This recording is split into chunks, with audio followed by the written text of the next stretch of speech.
Hello and welcome to another episode of Grace Expectations. My name is Reverend Blayze White, and I'm joined, as always, by the esteemed, the ineffable, the unpredictable, the often heretic, Joseph Sheldon. Thank you. I often believe people think I'm heretical. Yeah, that's true. We're here to. This is what this podcast is, is to prove them all wrong. All right. Yeah, That's, maybe people listen to this go, yeah, no, I see he's a heretic. I get it. yeah, I can see why they tried to kick him out of Bible college. Yeah, this is it. It's only validation. People we knew are watching this going, now the world knows. Yeah. Serious validation. Well, even in that, because I know there's going to be a lot to talk about today, and I know this is what we're looking at talking about today. I think is one of those things that, although I think there's a lot of facts there for what we're going to discuss, it I don't, as of yet, maybe you disagree even at this point. I don't think there's any factual evidence to just maybe why it's happening. I think you just have to theorize, and I think that's what's going to make today's conversation good. Yeah, and to be fair, when we talked about this topic and then looked into it, I don't think you would even believe it or realize. Yeah, Like yeah, absolutely. you don't see the impact, which I guess is disheartening. But yeah, I was shocked, perplexed by it, going, "Oh, well, that's good. I'm happy," but Mm. I didn't realize that. I've raised some of this stuff anecdotally, or even in devotions. I've included bits of this evidence that we're going to go through today, and yeah, like there's a genuine feeling from a lot of people of I had no idea. But then I think the more you kind of push people on it, not push them, but maybe get them to really think about it, it starts going. Oh, I suppose I do see it. Mm. I Uh, think to some degree we're no, go on. I was going to say, like, I've seen it in the last 6 months. I feel like we haven't even mentioned the topic, and it's like this air That's of it. mystery, and I We're just gonna don't want to keep mention it now. right at the end. Right at the Yeah. end of the episode, we will tell people what we're going to discuss. Um, but I've talked to people, and I've seen people, and the way they talk and started attending church. I was like, I'm seeing it now in the last 6 months, but before that, nothing. Maybe it's because where I lived, Mm. but then again, um, I lived in a city. I lived in Sheffield. I didn't Mhm. really see it, and then living in a town, don't really see it. It's only when I've been deployed and the conversations I've had, I'm like, I see it randomly. Yeah, absolutely. I think it's one of those things that when you start looking at some of the stuff that's been happening, I think a lot more people Mm. go, "Oh, actually, maybe I could see this." So what we are talking about today No, is don't the tell them. renewed Don't tell them. interest. No, no, no. You have to comment below and try and guess what we've been talking about. That's the fun of today. No, no, the so we're looking at the idea of renewed interest even in the Christian faith amongst Gen Z specifically. So Gen Z is anyone from 1997 to 2012. So that's people aged between 13 and 28. So I just miss out. I'm 1995, so I think I'm a millennial technically. Mm. But yeah, Gen Z. So these are young. This is on the younger demographic of things. These are younger people, and yet there is seemingly this great renewed interest in Christianity, specifically from Gen Z. I think it's more than just Gen Z. There is, I think, a renewed interest for quite a lot. I mean, people like Justin Briley, for example, he's got a phenomenal podcast called "There is a Surprising Rebirth in Belief in God." I'll link it in the description, and he's kind of going through how across the Western world, especially, there is this surprising rebirth of people going back to believing in God. But I think there is something that was noticing specifically, especially in the UK, with Gen Z coming back to this renewed idea of interest and willingness even to explore Christianity. Mm. Yeah, well, it's like you mentioned, it is nearly across all the age groups. Mm. I had I'm not sure if you've seen it, but or read it. The what was it called? I wrote it in my notes. The Quiet Revival report by the Bible Society and YouGov. Um, Oh yeah, yeah. yeah, this is a 6-year report. So they started in 2018 and they finished it in 2024. and they found that church attendance had risen by 50%. That's mad. Like, that's basically double what it was it's double what it was in 2018. It doesn't feel like that. Great maths. Great Yeah. maths there, Joe. Love that. 2 plus 2 is 4. Quick maths. That's pretty much That's double. pretty much double, man. But you don't feel it though. If church No. attendance has doubled since for the last 6 years, then why aren't we feeling that? And part of that is, we can talk about why a bit later on, but doubled, which is astonishing. Which surprised me, especially after COVID. Well, COVID was 2020. Yeah, 2021 into the first lockdown. Yeah, a lot of people left church then. They weren't allowed. It was illegal to go to church, and if the churches didn't have good, techie skills or couldn't live stream it, then people weren't really going to church. And where I live, there was quite a bustling church that had quite an active children's ministry. This is what they told me, and then COVID happened, decimated it. Parents didn't come, families didn't come, and then I arrived, and they're like, "Oh, we did have stuff." I was like, "Oh, great."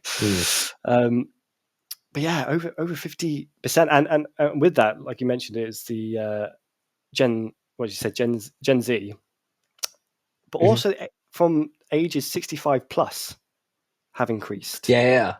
Not, if I can recall it correctly, the 45s to the 64s. That's actually decreased, interestingly, over the 6 years. I think, but I mean, I think the age demographics have a lot to, because to me, especially you look at that demographic that wasn't rising. I think there's something to be said about, like, if we were to explore, think, okay, why Gen Z now? Why are we seeing, specifically in that age demographic, are we seeing such a revival of thought? Because you would have thought that if you have this idea, okay, you got your traditionalist kind of golden generation of this thing of, okay, well, that was.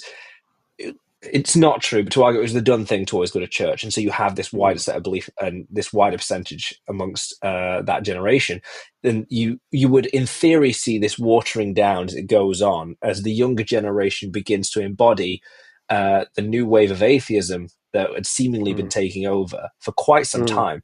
And you see that, especially post 9/11, 2001, you see the rise of the new atheist movement with Dawkins, Daniel Dennett, Christopher Hitchens, and Sam Harris. And that all got a lot of momentum post 9/11, the idea that religious ideologies were predicated on bad ideas and we should dispense with them. And I think those people who kind of not necessarily just grew up in that time, but very much were in the intellectual space at that time or in places of education at that time, I think that kind of mindset has rooted in them. But what you'd expect then is, okay, if that was the mindset then the younger generation, the next generation, their children should embody that. But we're not seeing that. If anything, we're seeing this return to the more older generation of ones who, this was the done thing. Yeah, I remember. I'm glad you mentioned that, because I wrote their names. I always remember it, them named as the 4 horsemen of the apocalypse, because they were the 4 people that were going to bring down religion within the Western world. And I always remembered Richard Dawkins, Christopher Hitchens, and Sam Harris, but I could never for the life of me remember Daniel. I was like, I don't even know who this man is. But yeah, he's a horseman. Doing no justice to him. Because I've seen bits of Christopher Hitchens. I've read, I've even been to see Richard Dawkins live. I've read bits of Sam Harris and seen him debate. I don't think I've actually ever read or seen anything of Daniel Dennett. I'm sure he's a wonderful atheist, but I don't know. Yeah, no, I'm the same. I've got books of Richard Dawkins. I've got books of Christopher Hitchens. I've seen stuff about Sam Harris. Nothing about Daniel. Poor Daniel. This poor forgotten horseman atheist. Wow. But yeah, that was and I agree with you. There was a big movement, and I think a lot of people, especially with the God Delusion by Richard Dawkins, and then God's Not Great by Christopher Hitchens, really were like monumentous books that people. I remember, like, when I was growing up as a Christian, people said, "Oh, have you read this book? Have you read that book?" And I was like, "No, no, I haven't read it. I'm not a reader." but they would actively, even now, people will talk about the God delusion. Well, mainly the God If you delusion. go into HMV, if you go into Mm, HM, I noticed this the other day. If you go into HMV, even today, the shop mm, that sells CDs and records and DVDs and all that, if you go to their book section, they are still selling The God Delusion. mm. Yeah. To be fair, I don't think I was. I never read that book, and I kind of somewhat I did. refused to read it, primarily on the basis that if you were at uni and you basically got found that you were lying in your essay, Yeah. it would make your essay redundant. You'd be like, well, it doesn't matter if you had 90 good points, 90% of it was good, 10% you've just fabricated, and you're going to get a bad mark for it. You're going to be marked heavily down for it. So I didn't buy that book. I didn't read that book. I've got The Blind Watchmaker by Richard Dawkins, which I'm I've in the not read that process of one. reading. But But what I'm saying is, I kind of refuse to read it because of his debate with Tom Lennox. John Lennox. He admits that he was wrong, knowingly wrong, about knowingly wrong. But anyway, knowingly, I'm going to make a statement, knowingly wrong that that Accusing him. Wow. that there's no historical evidence that Jesus existed, and he was, and his debater was like, which historians are you talking about? Because I Mm. don't know any. And he was like, well, okay, on that part I'm wrong. And ever since then, when I watched that debate, I was like, well, there's no point in me reading that book now. There is. I mean, I think the issue is Dawkins, in many respects, was an early. He jumped early onto the bandwagon. I say the bandwagon. He jumped early on the what was happening post 9/11 with Mm, doubt over religious. I say fundamentalism, but just mm, authentic religious following. He was. I think mm, that's really what he was going against. He was arguing they're all, yeah. fundamentally evil in itself. But like what you say when John Lennox puts that point to me, he goes like, you've mentioned in your book that there's no historian believes in the actual evidence, historical evidence of Christ. He goes, can you name me some? He goes, oh, I didn't Mm, actually ask anyone. yeah. And you think, okay. And even the book, sadly, I think it's now become just a cultural thing. When I read it, I didn't think the arguments were all that incredible. I didn't think they were all that difficult to go. Like Did you part find of it the was did you find that they're mostly emotional based arguments? It's like, well, a loving God wouldn't, if it was a loving God, he wouldn't do that. well, yeah, like to some degree. So a lot of his opening stuff, especially, he basically just insults and to be Mm, honest, I think that's indicative of the new atheist movement that was with these four. Like Christopher Hitchens, was a very witty individual, mm. and I think a Oh, it lot of his was. popularity is him just putting people down in a witty manner. And Dawkins, a lot of his book is just him mocking Christianity and saying it's ridiculous and stupid and Mm, vile and this that. And the other. I think for its time, it was quite new and different, and I think that's where a lot of its fame comes from. But mm, I mean, the book's called The God Delusion. There's a part of his book where he talks about what a delusion is, openly mentions that God could not be a delusion by its very definition. It doesn't fit. He goes, but I like the name because I think it is a delusion. Like, yeah, well, you've just told me it can't be, and yeah, now you're arguing it is just because you think it's more punchy. yeah. And I think And and that's what, like I mentioned before, getting the Jesus never existed wrong. For me, what it told me that this is not a book that's a scientific and a logical book. He's got a bias to. He's not being rational. He's got a bias to it. mm, Maybe not rational is not the right word, but he's got a bias to that. And I was kind of hoping an unbiased, logical, scientific book. But when I heard that, I was like, well, he's got a bias to that. I will say I get a bit frustrated listening to Richard Dawkins debate. I have watched his debates with people. The person I did like to watch debate was Christopher Hitchens because of his witty nature. I really, really enjoyed listening to his debates. I think he was just absolutely class act. Disagreed with him, but I was like, "Go on, yeah. lad, go on, take him down." No, I mean, there's maybe another episode in this for exploring the new atheist movement, and things like that. But I think because you and I would have been at school, Mm. very much so when the new atheist movement was kicking on. I think the way you and I would have felt, I mean, you disagree with me if I'm wrong here, or this isn't your experience, but believing in God was seen as the stupid thing by the people Mm. around you, like by the majority. Like, well, this is an idiotic thing, and a lot of that I think was the fruit of that new atheist movement, that rise in new atheism that we saw in the early noughties, from people going, well, I think as a Western world, we're kind of getting to this idea that, religious thought is not an intellectual thought. And it almost Mm. been put to the side. Like, as you say, people saying, well, have you read this? Have you read this? As if to go, look, you're living in delusion. If you'd read this, you would figure out it's a delusion. Mm. Yeah, no, I definitely growing up in and going to school and being in the education system, definitely you were made to feel stupid, or people were like, well, can't believe you believe that. It never really Mm. affected me. I was like, you can think and say what you want about me. This is what I believe. But there was definitely that kind of readiness to insult, Yeah. which I think it is kind of with this kind of new age movement with atheism back in day. And I think you kind of hit the nail on the head. It was made to look as the illogical, unrational side to believe in Mm. God. And funny enough, I feel like it's swapped now. It is the logical Yeah. and rational side to believe that there is some form of God. Doesn't necessarily mean it's the Christian God, but there is a creator and there is a God, and that seems to be the logical side now. It's interesting how things ebbs and flows and how things kind of change.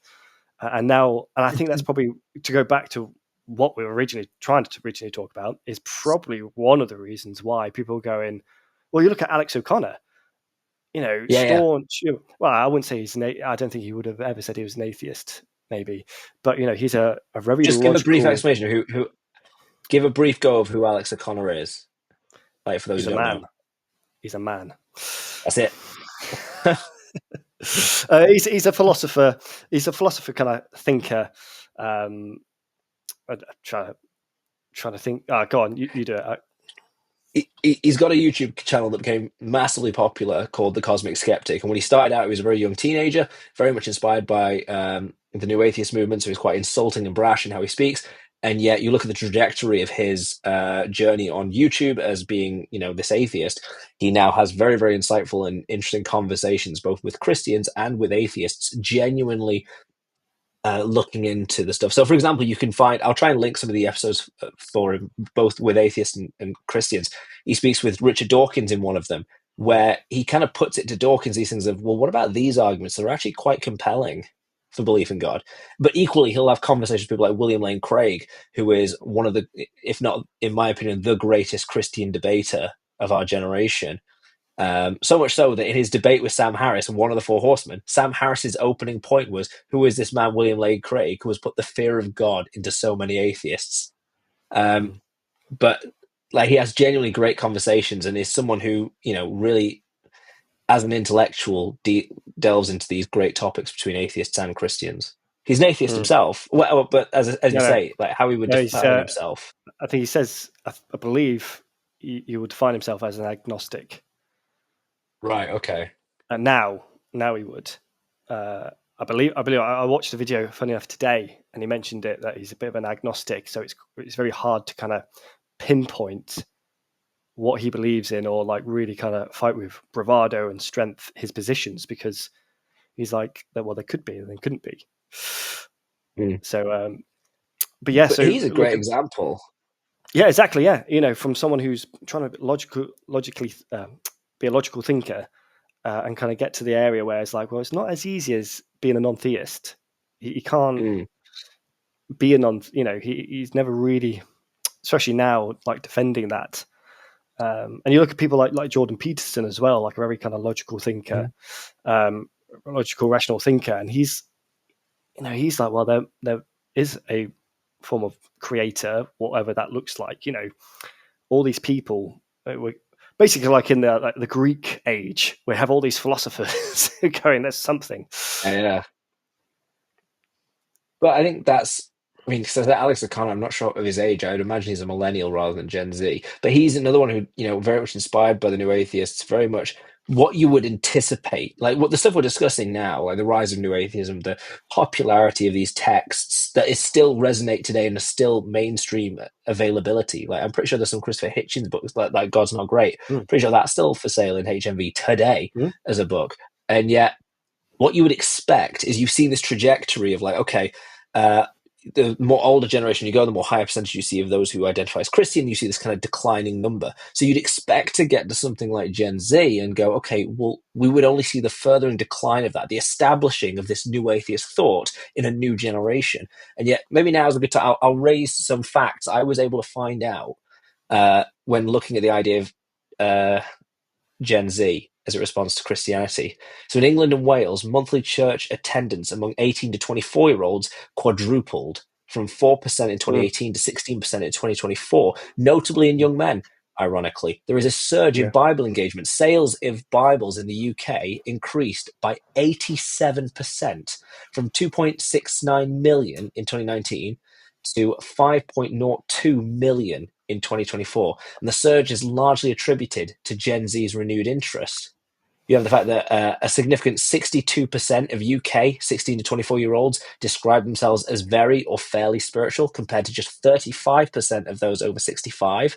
And this is just in the UK. Like, so it just seems so, as you say, you don't expect it. That's how we kind of started this conversation.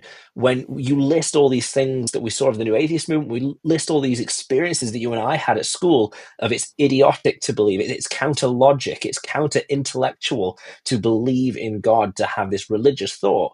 And yet we're not seeing a natural continuation of that. If anything, we're seeing a pendulum going back the other way. Mm. Yeah, and that's what I got when I was looking it up. It was back in 2018, 4% of young men attended church, gone up to 21%, so like quadrupled. Which again is a start, is what we were talking about, and I think in our first podcast about the church needs to go for men. Get the men in the church because they're more likely to bring their families. What's it like 90% chance that their families will attend church if the husbands go. But it doesn't feel like it. Yeah. This is the thing. It doesn't feel like it, and part of me wonders why. And I was having a conversation when I was in Cyprus with this lad. And I think this is one of the reasons why. I think there's multiple reasons, so it's not the sole reason. But I think in England, especially, there is. I think people believe that their kind of traditions are kind of somewhat diminishing and vanishing within this country with the rise of with mass immigration and stuff like that. And he was like, "Well, I want to start going to church because I feel it's the right thing to do to be British." And to say, especially with I think the rise of Islam as well in England, he didn't like it. There was, and so he was like, well, he has to do something, and I think he didn't want to be like a silent observer. So he was like, well, I'm going to go to church. I'm going to go get baptized. And I was like, well, you should definitely go to church, but getting baptized, you should definitely believe in it before you do it. Absolutely. But yeah, I think it's kind of taking. I think part of it is going back to our kind of English heritage. I think people I've kind of seemed to lost that. We had that, maybe in the 90s, and it kind of with the new age atheist movement, and then with the way this country's kind of going, it feels like it's almost you're a racist if you're proud of your name. Oh, what's the word I'm looking for? If you're not a patriarch, a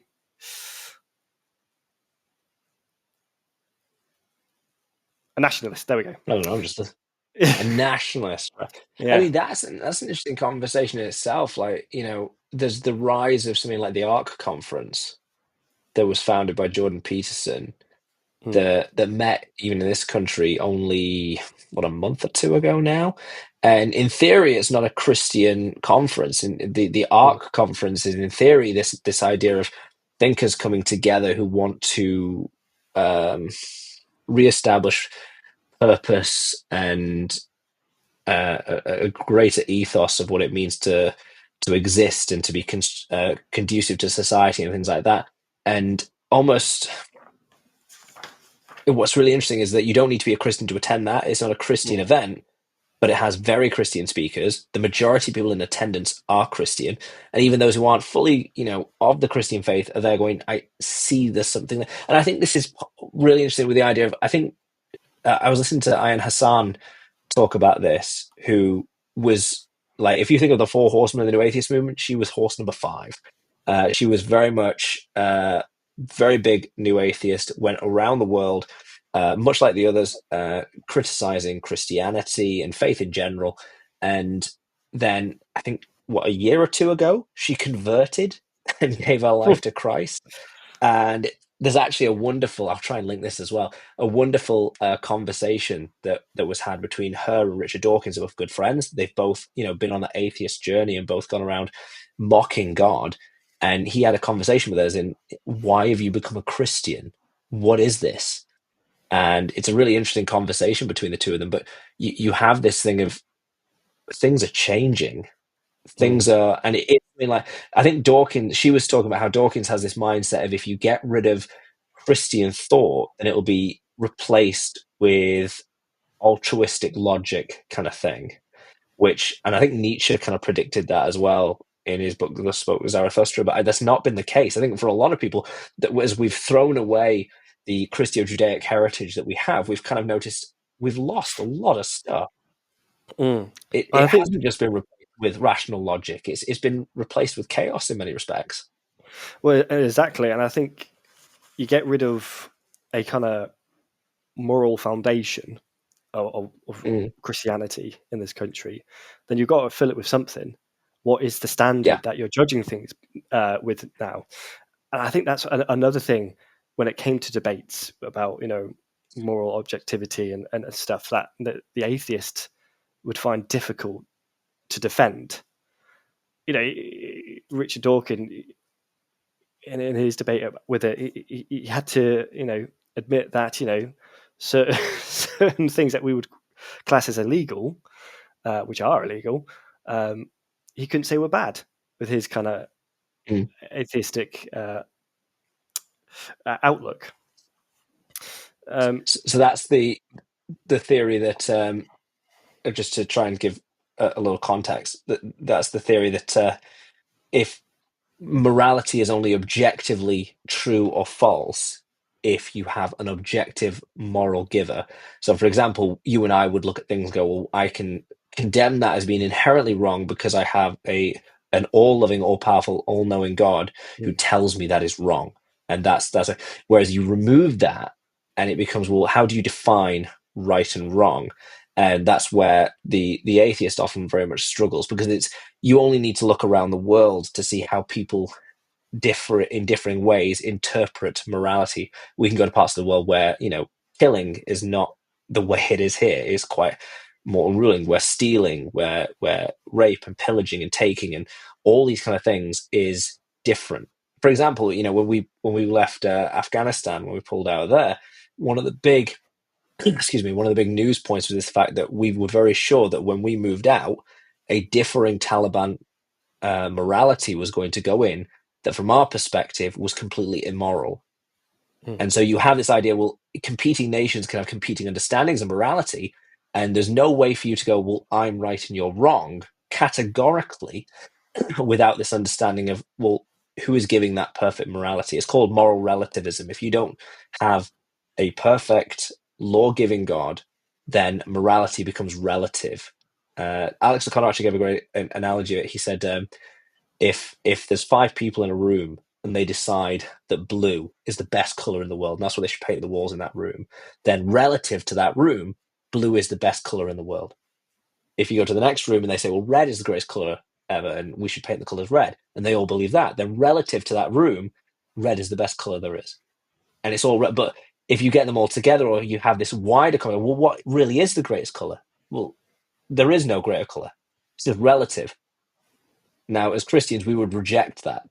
We'd like to be able to say, well, look, there are things that are categorically wrong. It's not relative to me. I don't think, we'll take the Taliban. I don't think beheading women is just relative, and it's just me who happens to think it's wrong, but for some it might be right. No, I think that is categorically wrong. And the fact that I believe in an objective form of morality, that there is objective right and wrong, suggests, well, that can only really work if you believe in an objective lawgiver. It's worth saying that Sam Harris disagrees with this. Dawkins seems to have accepted that point, but Sam Harris certainly argues that you can have objective morality without God. It's not very compelling, I don't think, but he does argue it. Well, exactly. And I think that's one of the reasons why I think people have moved back to Christianity, especially like recently, our Supreme Court have decided what the legal definition of a woman is. I didn't need that. You didn't need that. But people are looking at that going, well, yeah, of course we know what a woman is, what a man is. And the fact that we're having to like restart these conversations, which we've already had thousands of years ago, people are like, no, let's see sense. And so I think that's kind of pushing people back. I can definitely see it in like 2018. There was a real kind of movement for that. And, I think the conversations were cropping up, about sexuality and identity within 2018, talking to kids at primary school. People like, kids don't need to know. And there was pushback from the public.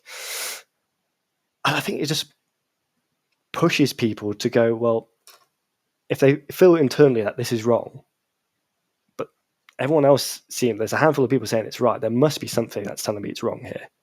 And they go searching for that. And I think they find that even in some form of spirituality or something. Well, I think we see it in other ways as well, as far as I think a lot of it is morally based, this idea of, well, I do believe there's right and there's wrong. And I think there's ambiguity that comes when we leave that. And I think that, how we define a woman is one of those areas of ambiguity where the world's like, oh, well, actually, how do we define anything now? But as well as that, you look at the rise of, and I'm sure there are contributing factors, but this is my theory. You look at the decline of Christianity, or even just faith within this country, and then you look at how depression has risen almost in absolute counterbalance to it. As faith goes down, depression goes up. And there are studies that are done where, especially with Gen Z, that go around asking them, what is it you feel depressed by? If we could sum it all up. And the most common answer was a lack of purpose. They felt there was no purpose. They felt lost in this world. What is the point of me? And once again, it's another situation where, if you throw away Christo-Judaic foundations, moral values, and purposes, it's not that, altruistic reason takes in. No, it doesn't. We've left a generation of people without purpose. We've taken God away. We've taken biblical foundations and moral foundations away, as if that's making people happier, but it isn't. People are there going, well, what is the point of life then? Why am I here? Would it matter if I died? Taking away the meaning of life. The big old question, what is the meaning of life? You've taken it away with God. I think you're right, purpose. And I think people's roles as well. Like, what is my purpose as a man? What's my purpose as a husband? What's my purpose as a father? And without a God, there isn't. It's just survive and pass on your genes. Basically, your only purpose is to find a mate, have sex, and have children, and for them to do the same. So you're just passing on your genes, and it's quite I'd class that as a bit of an empty, sad life, if that's all it is. That's all it is. I mean, and you look at the what were you saying with like the rise of depression? I think you take away God, take away people's purpose, but I think you also take away like the beauty of the world and the beauty of architecture as well. This is what one of my biggest grievances is when I'm like driving and I'm seeing all these new builds, that they're ugly and they're boring because it's all about cheap. It's making it cheap and affordable, not to the buyer, because they're still having to get a huge loan now. It's just cheap and affordable to the builder, and they can do it nice and cheap. It's with the whole postmodern movement. We started having beautiful Gothic style buildings. Postmodern movement kind of came in, and it's just square and grey, and they're ugly. And I think the people's scenery makes them depressed as well. Churches. The reason why churches are so grand is because it's an act of worship. Like, I'm going to give my all to God in this building, and it is a sign of our worship to Him. That's why they're so grand. That's why they're so beautiful, especially the Orthodox Church. They really go to town on saying this is one of our acts of worship. And I think we've kind of lost that kind of inspiration with religion, taken it out of our kind of culture and every day, that we're like, oh, it's just a house. It just needs to be square.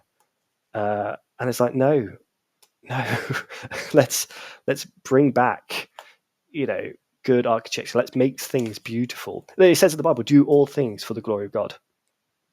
Like when I, lead praise, I want to do it well, because I want everything I do to be for His glory. I want it to be good for Him. It's an act of worship for myself. I'm not going to go rock up like 5 minutes before and be like, I haven't even practiced, I'm going to go for it.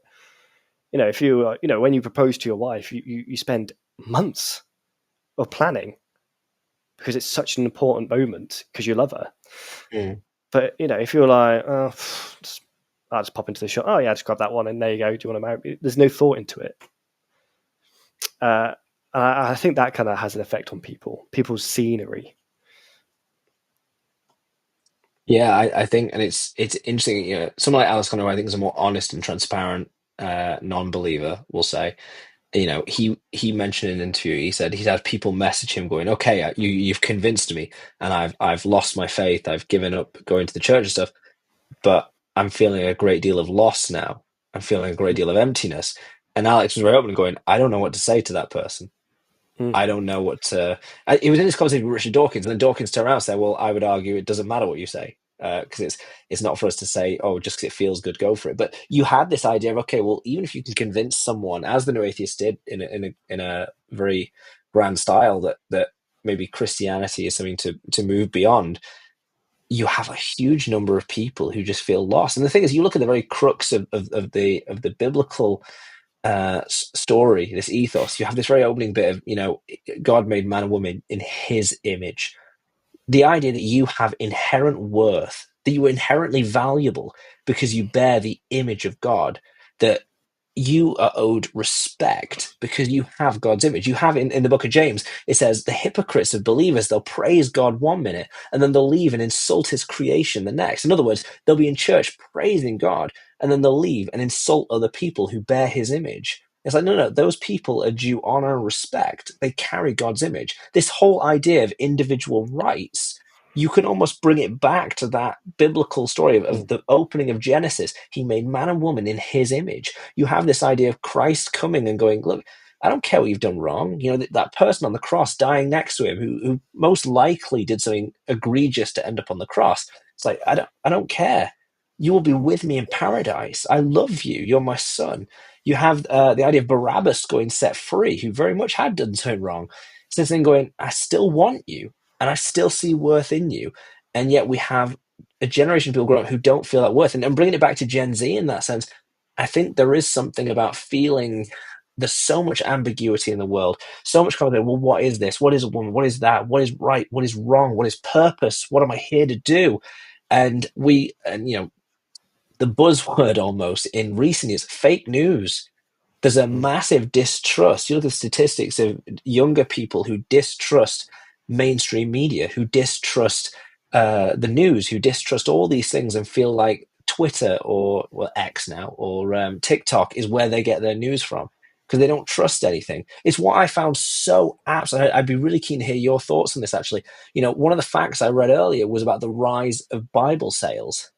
That really floored me as a thought because Gen Z, okay, the age of these Gen Z people, they are the people who know how to use mobile phones. This is the generation who knows how to use technology, okay? These aren't people who I don't know how to use it, so I have to get something else. Gen Z will know how to download a Bible app. And there are hundreds of them. Not only that, there are really, really good Bible apps where you can have the entirety of the Bible on your phone, on your iPad, on your computer, whatever. You can have different translations, you can have commentaries, and yet Gen Z are part of the ones who are pushing this greater sale of physical copies of the Bible. And to me, I'm looking at that going, this is a generation of people going, I don't want something that's being fed to me by technology, this possible fake news. I want something real in front of me. Yeah, I think part of the sales is me. I keep buying Bibles and just giving them away to people. So maybe that's throwing off the statistics. It's But you and me. We're building those statistics up. It's I think it's the pushback to traditionalism. There's a lot of, like, you look on Instagram and people going trad wives and trad husbands and stuff like that. You know, there was a big feminist movement that said, no, get women in the workplace. But now there's a movement opposing that, saying, no, I'm a woman. This is a woman that's on here, not me. Just to clarify. I thought it was quite a declaration, Joe. Wow. I don't care what the Supreme Court says. I am. But they're saying, it's like, no, I'm a woman and I want to be home. I want to be home with my children. I want to, be a homemaker. And they're saying with guys going, there's a big movement, people like wanting just to live out and be a farmer, or just live on till the ground and produce their own goods. There's a movement away to the more kind of traditional stereotypes of manhood and womanhood, and I can imagine part of that, and a movement to be, I don't know if you know this term, but be more crunchy, which is my wife told me, and I may butcher this explanation, but it's kind of being more natural. So the clothes that you wear, are there polyester in it? They'll get rid of polyester because it's actually bad for you, and just go pure cotton. Getting stuff that's more natural for your body. In that kind of little instance, that very kind of basic overview, but basically everything natural. Like even the products that you use, like only make sure that it's only kind of natural chemicals and not like manufactured chemicals. Or if you're buying food, make sure there's only a list of 5 chemicals rather than a dozen and plus. But there's a movement to go more kind of traditional, and that wouldn't surprise me with Bible sales, because you have your phone, but there's nothing, that beats a book. That's all I can imagine. But I would also say, we talk about apps. I don't think people realize there are. Like I had really one of my TSMs. He asked me, he's like, "Oh, do you have a Bible, a spare Bible?" I was like, "Yeah." He's like, "Could I have it?" I was like, "Yeah." So I gave him a Bible, but I don't think people realize that there's an app on your phone you can get. And it's the same with other people. I was like, really? I don't think they realize. I think it's quite a churchism, that we just realize, there's a Bible. You can get a Bible on your phone. I tell people, there's a Bible app. Oh, is there? Yeah, here, and I'll show them. I don't think people actually realize there's a Bible app. Oh wow! Well, if nothing else, if you're listening or watching this, go on the App Store. There are hundreds of Bibles to be found on there. Bible apps, really good ones. Free. Or buy one. Keep those sales going up. Yeah, keep them going up. Yeah, but yeah, I think there's a pushback to be more traditional, and you look at the rise of young people in churches, and it's not the churches that are going more liberal. It's the more conservative churches that are gaining numbers because they're more traditional. In fact, unfortunately for me, and more unfortunately for you, the Anglican Church has decreased in numbers. It has increased, funny enough, in the last year. It's increased in numbers, but over the 6-year period, it has decreased. But the Catholic Church has increased from 23% of churchgoers overall in England to like 31%, because they're keeping it real, man. Same with the Pentecostal, from 4% to 10%. You've got Elim, New Frontiers, which is quite a conservative church. Yeah. Vineyard. These are all churches that are growing because they're holding scripture to a high standard, where you're looking at the other churches where, in the Methodist Church and the Anglican Church, you do have churches that are strong with the word, but you have on the opposite side where the word just doesn't even matter, and so it's mixed. And unfortunately for our denominations, but for good overall, it's they're not thriving. So it's. I mean, I want to introduce a study. Actually, I think really validates that point. But I'm also very aware. So when I've spoken to more, I think it's no secret that me and Joe are on the line of more conservative Christians. Not that I think either of us are What? too. So yeah. I didn't know you were a woman. You didn't know I was a conservative. It's all coming out. But I know that. I mean, firstly, I don't think people should bog themselves down in titles all that much, insofar Yeah, as, definitely. with Paul, who said, are you of this teacher or this teacher? It doesn't matter. Are you in Christ? But I think the way you're talking about how people are going back to what they believe is traditional, or back to the core, almost like when they come over to Christianity, it's like, I want to get to the root. I want to get really to it. So there's a brilliant study. I'll try and find it to link it in the description here as well. If you're listening or watching this, you've got a lot of stuff to get through. John Hayward in 2021, just before the census results came out, because the census, although done in 2021, the results on religions and stuff didn't come out till 22. He'd done this really strange thing where he'd measured church growth and decline in the UK using the concept of the R number, which is usually used to measure the reproduction rate of viruses to assess if it's going down or going up, kind of thing. And so the R number, if it's above 1, mean it's growing. If it's at 1, it's stable. And if it's below 1, it's shrinking. And you can kind of predict growth and decline based off the R number. So declining denominations, Church of England, its R number is 0.9. So its projected extinction, if it carries on at that rate, would be 2062. The Roman Catholic Church, although has seen rise in numbers recently, is still at a 0.9 R number, or as of 2021 it was. So that would be 2062. The Methodist Church, I'm a Methodist, 0.85 R number means our predicted extinction would be the mid 2040s. Bye-bye. And that's it. But you look at the growing denominations.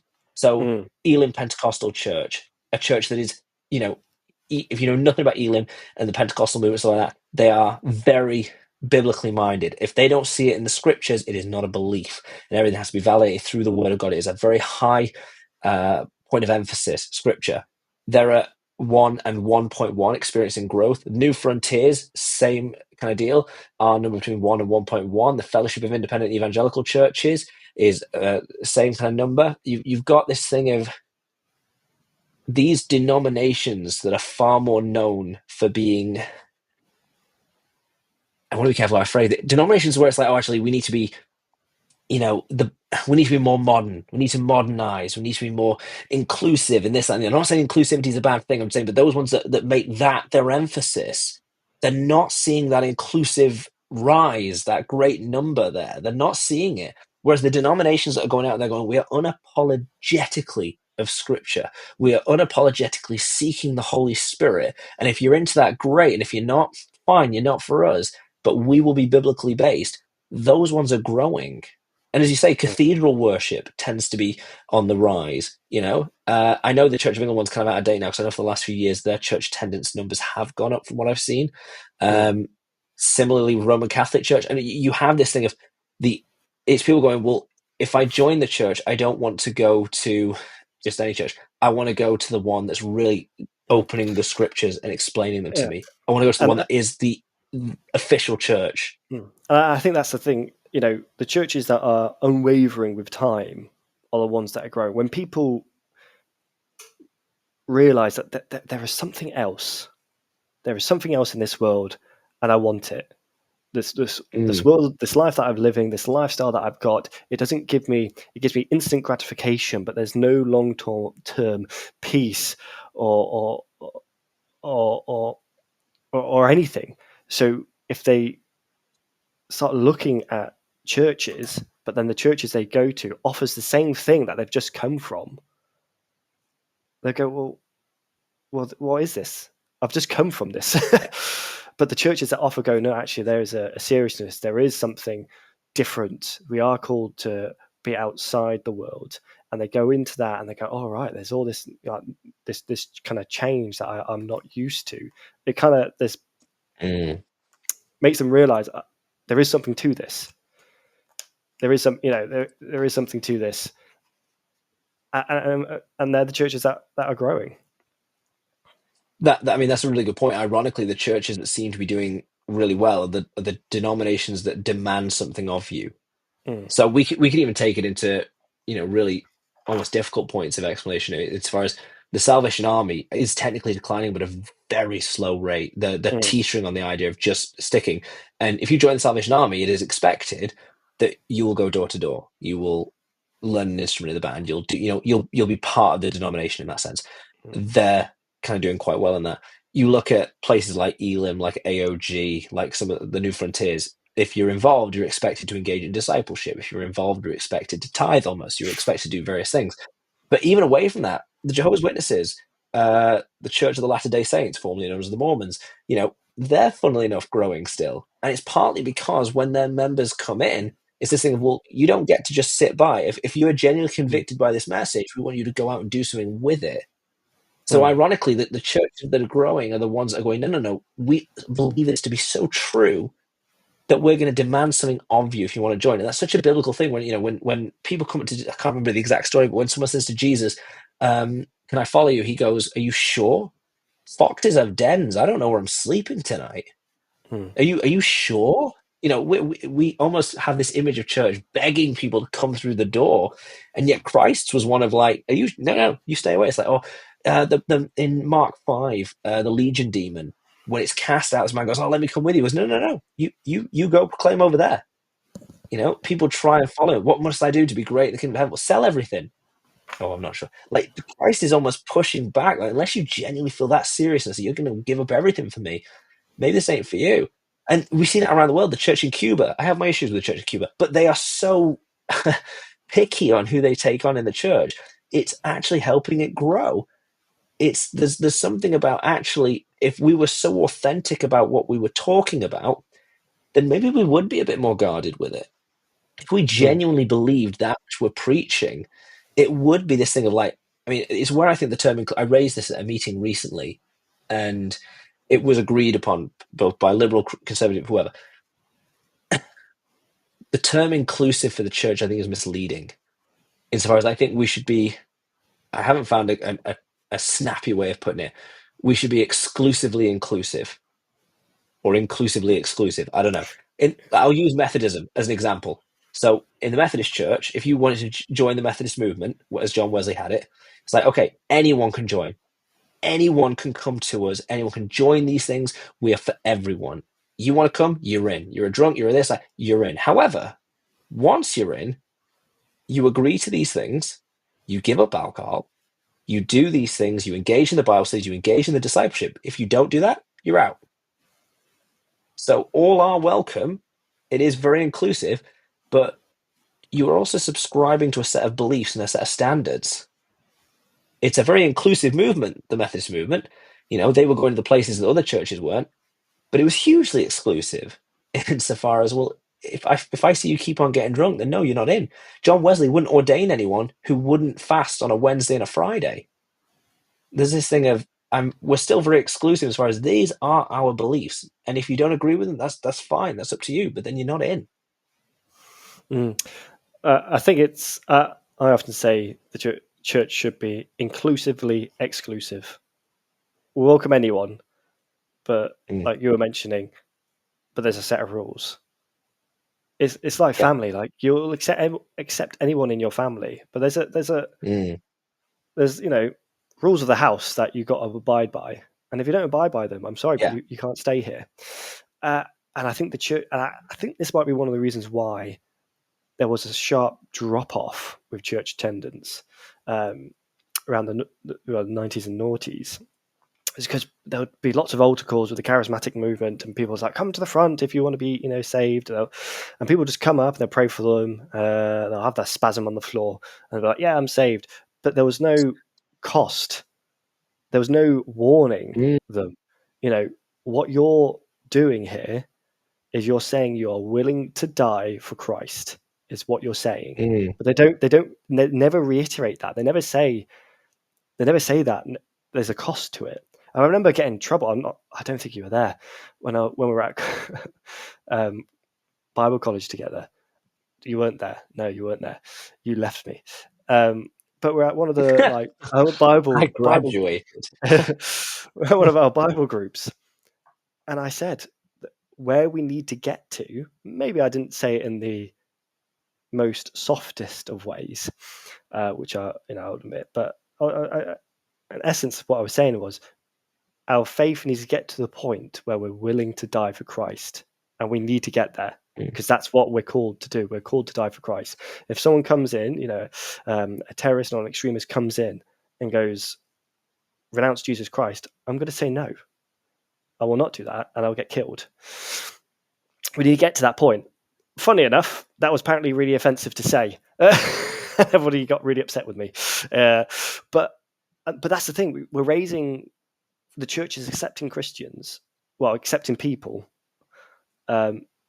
who don't understand the seriousness of accepting Christ in your life, that you may be called to sell all your possessions. You may get bullied for it. Your family may reject you, or your family may kill you, depending on what religion you're in. You may get called to go to a third world country.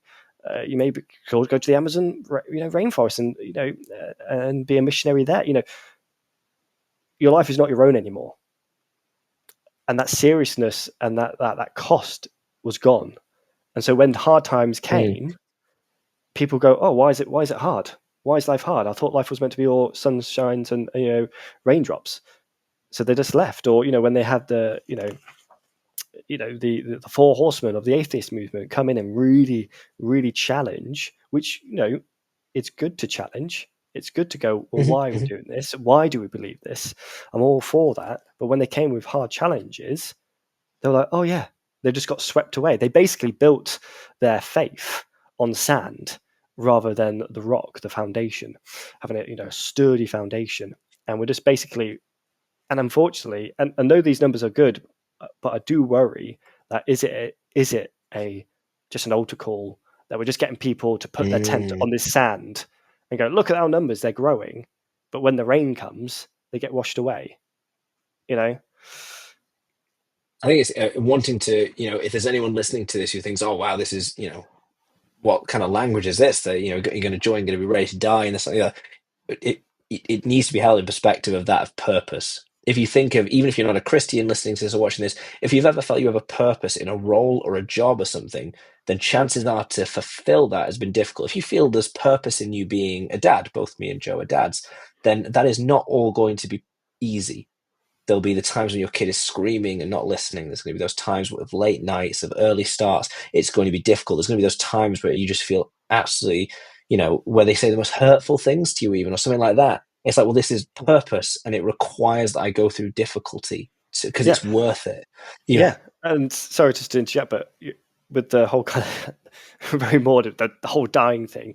But as a father, if you are not ready to stand and block the doorway of an intruder as a father, then you're not ready to be a father.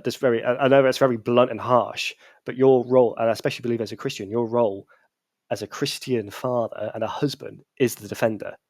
And that's similar to the, when we, as you're saying, taking up these purposes, there's a purpose to these roles, and these roles have, there's a job title, a list of what you're responsible for. And that's the same with Christianity.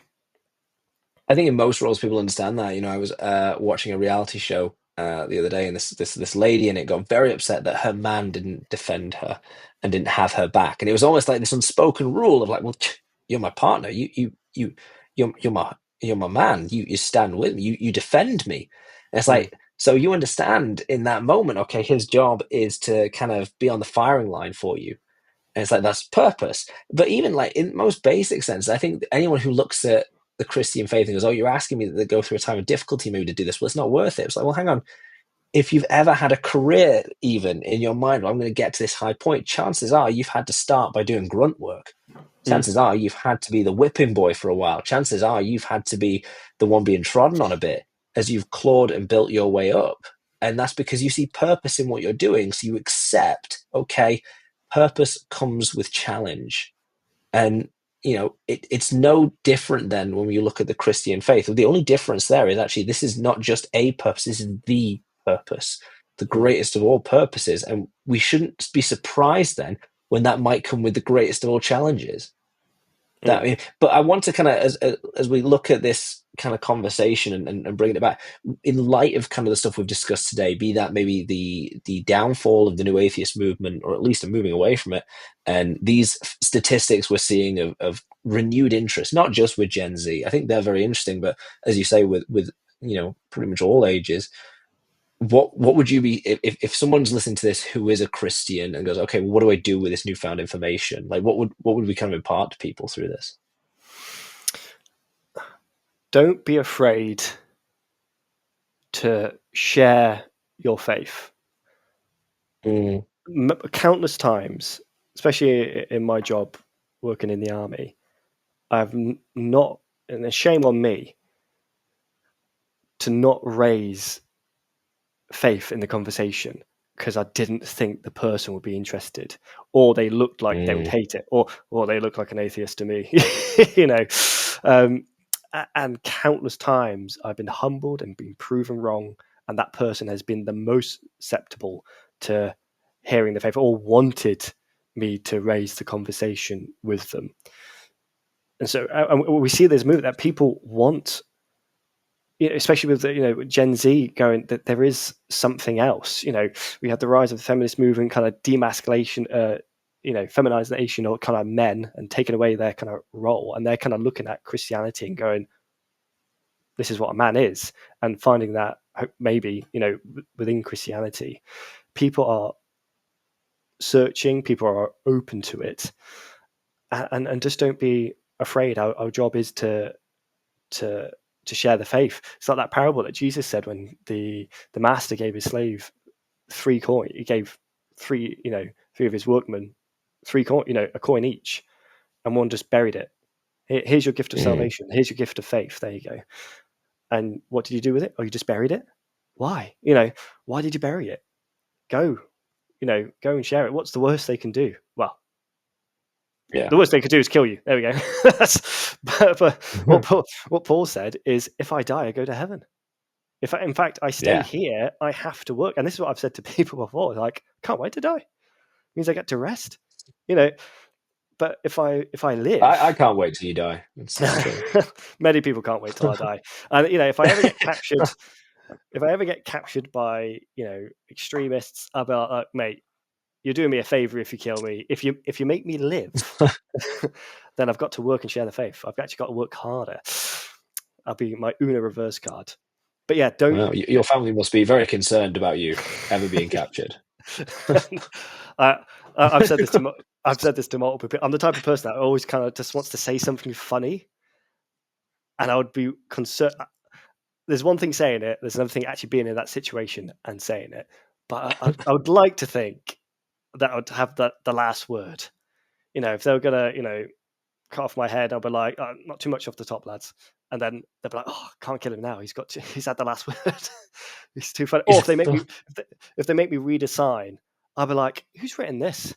There's so many spelling mistakes in this. The reality is they massively drug you, so you can't really say anything. But I'd like to think. This took a turn. It is, but wow. But that's the reality. It got dark there. That's the reality of the world. It is a dark place. I think the reality, hopefully, for many people in the world, in the Christian faith, that they're not going to get captured and drugged and this, that, and the other. But whatever way you want to go, Joe. You look in Africa, you look in the Middle East, and Christians are getting butchered. And that's just it's true. We live in a society where it's easy to be a Christian. It's easy for me and you to have a podcast and talk about Christianity. It's easy for you to be a Methodist minister. It's easy for me to be a Christian within the army, because there are some areas of persecution, but we're not persecuted like our brothers and sisters in Africa and in the Middle East at all, or Asia. And this is what I was talking about. When you have altar-called Christians that are just tents on sand in the West, when real troubles come, like in Africa, in the rest of the world, you just get blown away. And that's why it's important that we'll talk about that. People know the cost. This is a serious thing. It's not just a whimsical fairy tale. It is a serious thing. And I'm hoping with the statistics, and I do think that people are going back to Christianity, especially with Gen Z, because they know there's something serious. There is something serious, especially when you you look on Instagram, and I don't have TikTok, but mainly Instagram, where the kind of the motif now is like, have you seen Kingdom of Heaven, the film with King? The film, with Orlando Bloom, with Orlando Bloom, had King Baldwin. Lots of like reels of that saying you got to fight for your country, fight for your faith. And I think people kind of, hopefully that's not just a fan movement, but it's a going. There's a seriousness to go back to faith. And I think that's, as you say, it's for those who are listening to this, if you're a Christian, it is that thing of, I think we've too long lived in that world of thinking that everyone's under the spell of the new atheists, where if we share our faith, they're going to bite our head off or call us idiots or mock us or things like that. That's just not the demographic we find ourselves surrounded by anymore. There is this rise of people who, whatever these numbers may be, as Joe says, even if they're maybe just people who are planting a flag for a wrong reason or just, looking into it, they're open. And so it's incumbent on us to have the bravery to go, you know what, I'm going to share my faith. I'm going to do something. I'm going to carry a spare Bible with me so I can hand them out. I've got a load of cheap ESV Bibles. In fact, I will link some cheap Bibles to buy just to have in your bag. It's like, I'm going to give this to someone recognizing that actually, if we are genuinely going to fight for our faith, if we are genuinely going to go out and make disciples of all nations, then it starts with us being able to go, okay, the world is asking for it. I think what these statistics show, at the very least, beyond a reasonable doubt, is that Gen Z is representing a tide that is turning of people who want to know more. And the question just becomes, are you going to be willing to share information with them, or are you just going to leave them hanging? And if you're listening to this and you're not a Christian, you happen to just be someone who's, for some reason, listening to this podcast, I wouldn't know why. I'm glad you are, but I don't know why you would. I think it's this thing of, look into it. See why so many people are turning over to this. See why so many people are starting to take the Bible seriously again. See why the Bible is now mentioned in intellectual circles and it's no longer a joke. See why people like Douglas Murray, Tom Holland, Jordan Peterson, and countless others have said the only intellectual thing is to follow the scriptures. The only intellectual thing is to follow the Christo-Judaic pattern. Pick up a Bible, go to your local church, go see why that's the case. Ask questions of people. Very nice, Blayze. That's it. That's our, So that's it. Joe thinks you're going to be captured and drugged. I think you're going to hand out some Bibles. Well, hey, we all want a good time. It's. Oh wow! And that was the time that the podcast was shut down. Yeah, that's when it happened. Yeah. I'm going to snippet that bit, and that's going to be the trailer for this episode. Good. Is that? Well, thank you for those who are commenting on the video or the podcast. Just bearing in mind, as I'm now someone who's looking at our statistics that go up, just to bear in mind, if you do comment, like, subscribe, or anything like that to the video, the algorithm then makes it that it will share that video, that podcast, with more people. So if you have enjoyed this and listened to it, like the video, subscribe to the channel, and also share it, comment, anything like that. Any one of those things helps that video get recommended to more and more people just scrolling through Facebook and Spotify. So if you have enjoyed it, a like, a comment, subscribing, sharing it, it goes a long, long way. And if there's anything we've spoken about today that you'd like to ask questions on, put it in the comments. We'll do our best to answer them. And if there's anything else you want to talk about or want us to go through, then put that there as well, and we will do our best to go through it. If you'd like to know more about why Joe is so dedicated to being captured, then that's something we'd all like to talk about, I think. I would love for me and you to be interrogated together. It would just be I don't pure. want this. I don't. It would be pure morale. No, For me, it would no, it be. wouldn't. What would happen, Blayze? We've talked about this before. You'll be in the room getting interrogated, and they'll be like, "Who's this person?" You'll be like, "I don't know." And then they'll bring me into the room and be like, "Who's this person?" And I'll be like, "I've never seen Blayze in my life." It's like a Dad's Army bit, yeah. That's it. Wow. I'm starting to see why those people at Bible college started distancing themselves from you. And it's starting to, Yeah, I can see starting to why as cotton well. on. I can see. Yeah. Listen, none of them wanted to be Well, thank you kidnapped. for. No. And, this might be the last podcast episode for that reason. Thank you for listening. Thank you for watching. Thank you for engaging as always. And thank you, Joe, for your. I don't want to call them wise words. For your words. It's not. It's more like verbal jargon. Sometimes it's very wise. Sometimes it's very wise. Other times, sometimes it's wise. Well, thank you for. Yeah, good.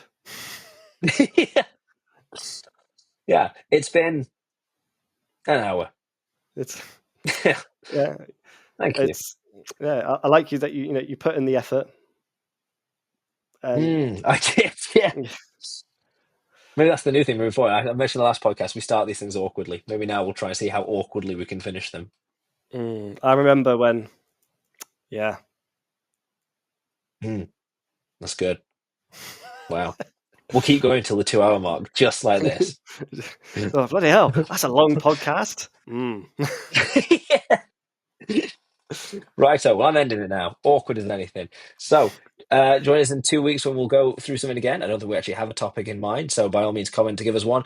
And if not, we shall see you next time. Thanks for listening, watching, engaging, laughing, joining, whatever you were doing. God bless everyone.